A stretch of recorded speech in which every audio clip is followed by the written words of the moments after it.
Et yosh tout le monde, ici Bélier. On se retrouve pour ce nouveau concept du nom de Dragon Ball Legends, où je vous conte l'histoire d'un peuple, d'une race ou même d'un personnage.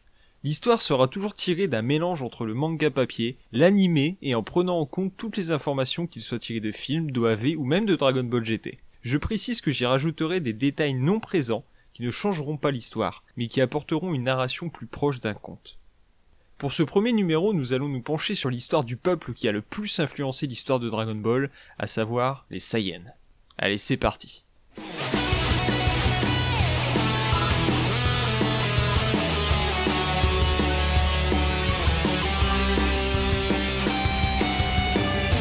L'histoire commence sur une planète du nom de Plante, avec ses habitants, les Tsufoul et les Saiyans.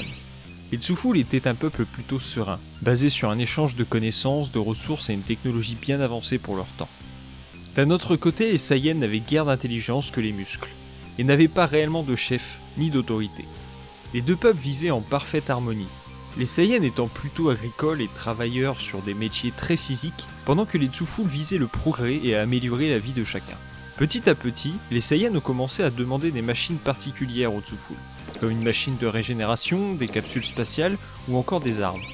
La communauté Saiyan commençant à apprendre l'utilisation des machines, leur intelligence commença à se faire de plus en plus présente. Surtout chez certains, qu'ils ont qualifiés de Saiyans de caste supérieure.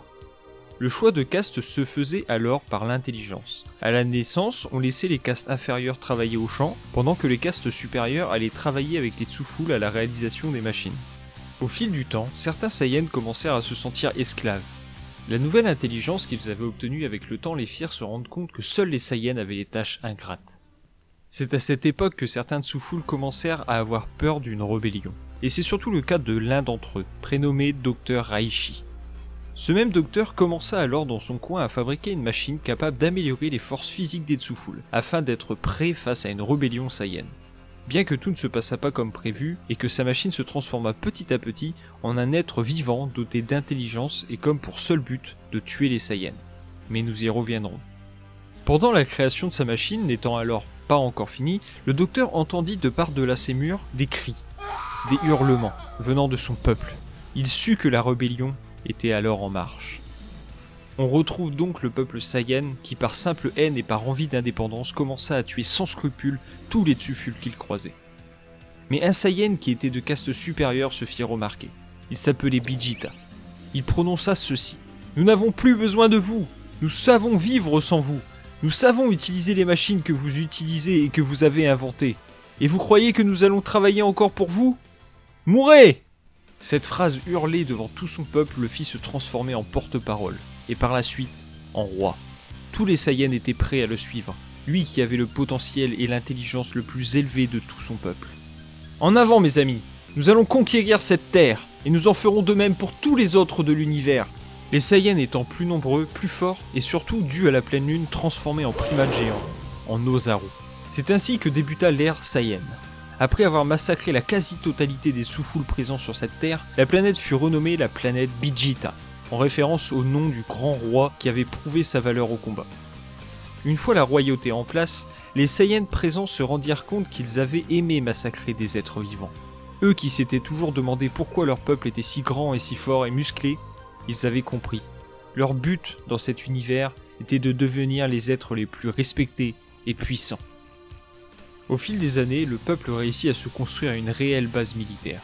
La technologie alors sur place devenant de plus en plus élaborée, la paix régnait sur le peuple et tout aurait pu s'arrêter là. Mais ce ne fut pas le cas. Les castes ont commencé à se réorganiser en trois parties distinctes.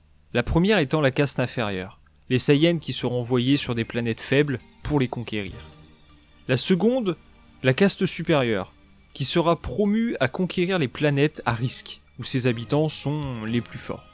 Et la caste royale, réservée aux descendants du roi Bijita, qui à cette époque était le Saiyan avec la plus grande force de combat, mais aussi avec la plus grande intelligence. Il était l'un des rares Saiyans à pouvoir reconnaître et comprendre la force de son adversaire. Ce qui intéressa fortement une personne en particulier, l'être reconnu comme étant le plus cruel de toute la saga de Dragon Ball, Frieza. Frieza avait alors une force inimaginable pour l'époque. Le roi Bijita l'avait bien ressenti. Il accepta donc de devenir l'esclave de Freezer. Au moins le temps de trouver une idée pour pouvoir le tuer. Frieza à cette époque était le plus grand conquérant de l'univers, n'avait pour seul but que de posséder la totalité de cet univers. Il demanda donc à Vegeta et à tout son peuple d'aller conquérir des planètes pour lui. En échange, il leur laissait la vie sauve. Pendant plusieurs années, selon les sources entre 4 et 7 ans, tout fonctionnait. Rien n'avait l'air de déraper pour Frieza qui gardait toujours confiance en ses petits sous-fifres de Saiyan. Mais c'est alors qu'il entendit parler d'une légende.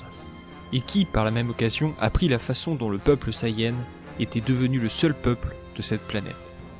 Connaissant maintenant la légende du Super Saiyan, qui n'est simplement qu'un Saiyan au pouvoir infini qui se réveille tous les 1000 ans, il prit la décision de détruire la planète Vegeta. Bien évidemment, cela ne plut pas au peuple Saiyan, qui se rebella directement, mais ce coup-ci, leur rébellion ne les mena qu'au tombeau.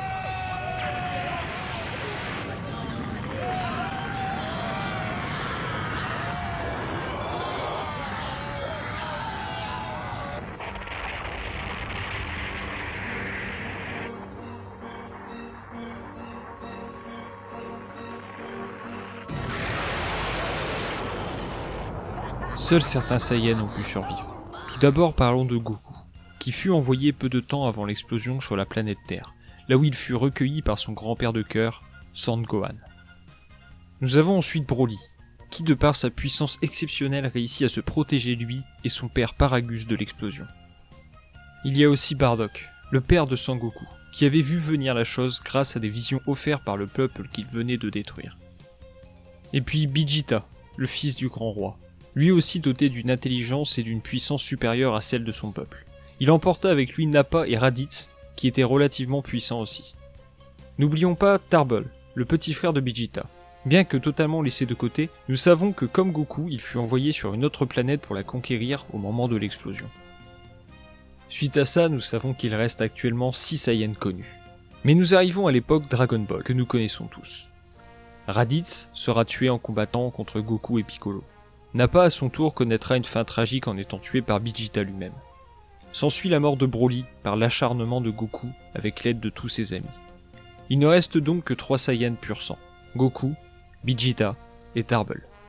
Goku et Vegeta ayant pris pour époux des femmes humaines, respectivement Chi-Chi et Bulma, les seules descendances des Saiyans seront donc métisses, avec l'arrivée de Gohan, Goten, Trunks et Bra.